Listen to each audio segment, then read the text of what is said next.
이번 시간은 영가장애로 죽을 뻔한 스님, 대비주로 제도하다.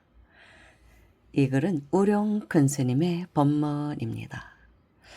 대한불교 조계종의 총무원장을 두 차례 역임한 영암 스님은 20대 후반에 오대산 정멸보궁에서 백일기도를 하였습니다.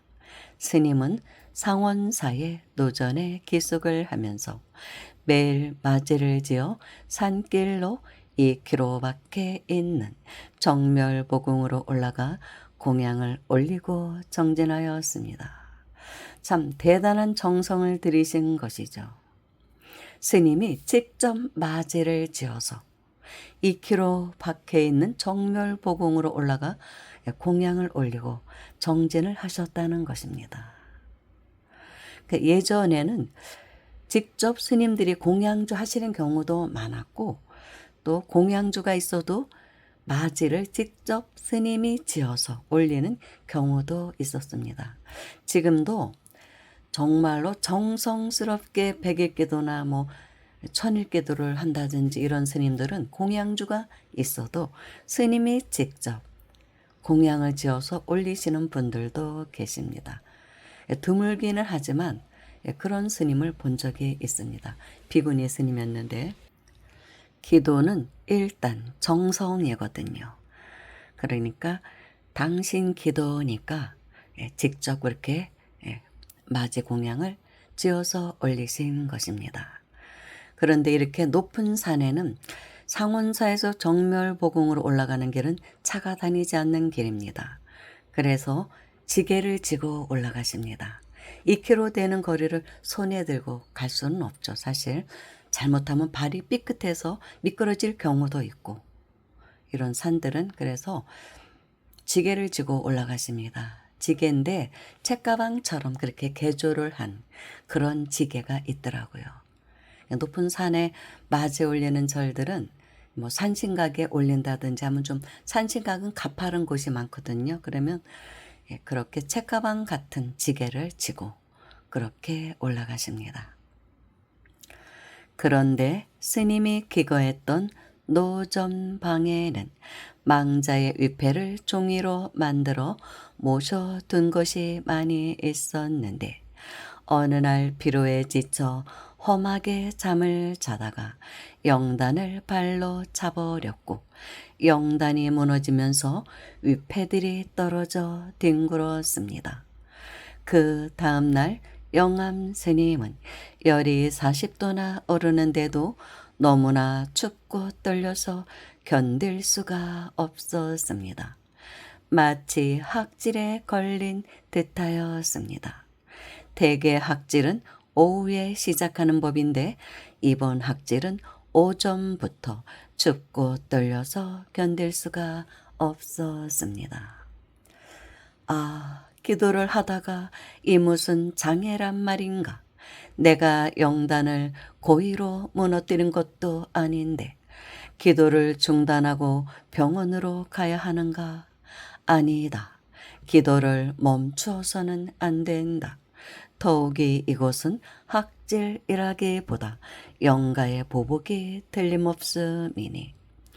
이렇게 판단한 스님은 죽을 힘을 다하여 정멸보궁으로 올라가서 이를 악물고 신묘장구 대다라니 1080편을 외웠습니다.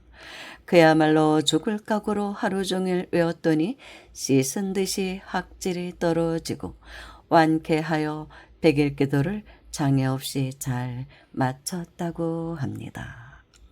이렇게 노한 영가의 보복은 생각 이상으로 강합니다. 영가는 큰 병을 주거나 각종 장애를 일으켜 사람들을 힘들게 만듭니다. 그러나 어지간한 영가의 보복은 신묘장구 대다라니로 치유할 수 있습니다. 특히 1080편 용맹정진이면 능히 해결할 수 있으니 꼭 참여하는 마음과 영가를 잘 천도해 주겠다는 자비심을 품고 기도하시기 바랍니다. 하루에 1080번을 계속 하는 것이죠. 나누어서 하는 게 아니라. 그러다 보면 힘이 붙거든요. 그리고 고요한 자리에 들어가게 됩니다. 그러면은 영가와도 다 마음으로 통할 수가 있고, 그리고 신묘장구 대다라니 자비의 기운이 영가에게도 전달이 되기 때문에 그 자비심에 녹아서 천도가 되는 것이라고 볼 수 있겠습니다.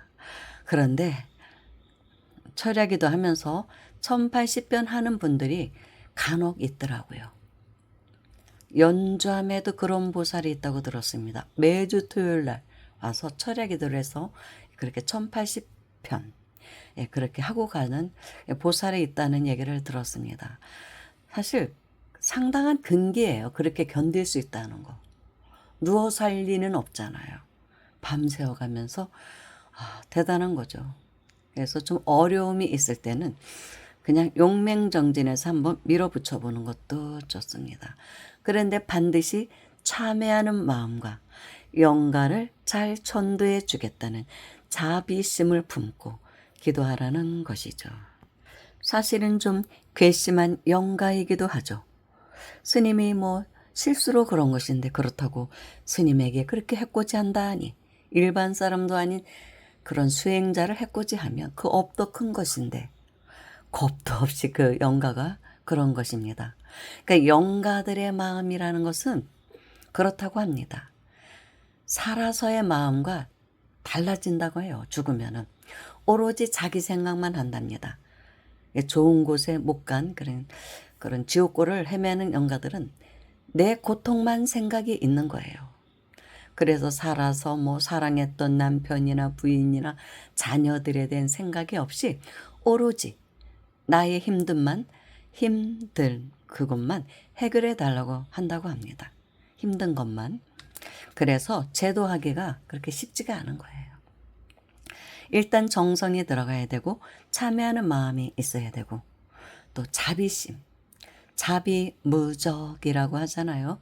자비심 앞에서는 적이 없다. 그런 마음을 품고 기도를 해야 효과가 있다는 것이죠.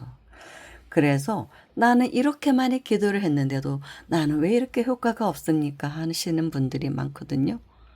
그러니까 이런 마음이 없어서 그래. 정성도 부족하고 참여하는 마음도 부족하고 영가에 대한 자비심, 원망하지 않는 마음, 자비심을 갖고 해야 된다는 것이죠. 그러니까 이 스님은 그 영가를 원망하지 않고 자비심을 갖고 신묘장구 대다라니를 하셨기 때문에 천도가 된 걸로 볼 수 있습니다. 그리고 스님들은 아무래도 우리 같은 제가 신도보다는 근기가 있잖아요. 수행력이 있기 때문에 사실 효과도 빠릅니다. 그건 사실이에요. 더더구나 오대산 상원사 정멸복음 같은 그런 수승한 그런 곳에서 기도를 하니 뭐 얼마나 또 식이 맑아지고 거기서는 오신채도 안 하죠. 육식도 안 하죠. 철저하게 계율을 지키면서 그렇게 정성을 바치니까 영가 천도가 쉽게 되는 것이라고 볼 수 있습니다. 일단 정성을 들여서 불보살을 감동을 시켜야 이런 가피는 오는 것이라고 볼 수 있습니다. 그런데 또 사람마다 이렇게 영가 장애를 잘 받는 사람이 있어요. 누구한테나 그런 건 아니거든요. 영가가 탄다는 말들 합니다. 저 사람은 영가가 많이 타. 그런 사람들이 있어요. 그게 이제 어변에 의해서 그렇기도 하지만 사주에도 의미 많은 사람들은 이 영가 장애, 그러니까 빙의가 될 확률이 높다고 합니다. 음기가 많으니까, 영가는 음기니까.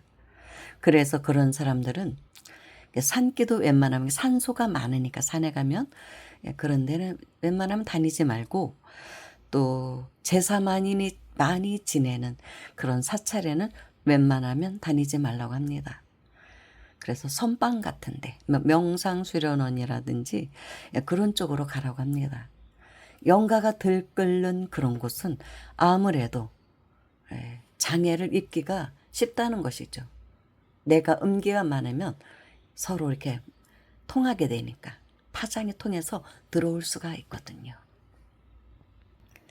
오늘은 여기서 마치겠습니다. 감사합니다.